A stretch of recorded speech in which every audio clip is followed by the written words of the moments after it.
Alright, so here's my CT Sounds amp with 7K. Not mounted to the box as we see underneath. Screwed down securely. 14 volts running to it. 1, 2, 3, 4, 5, 6 batteries. Voltage never dropped. Fucking smoking. Nowhere near clipping. Listening to it at a moderate level.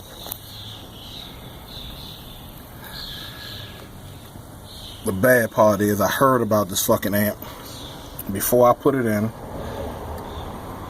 Contacted Coleman. Asked him, can I get this amp, supports put in kind of as a preemptive strike. He told me, oh, you'll be fine. You don't need them. The amp's not going to have any problems as long as you don't mount it to the box. Make sure your voltage doesn't drop. And now this bitch is smoking. Gotta love that. Wired at fucking 2.5 ohms. Gotta fucking love it.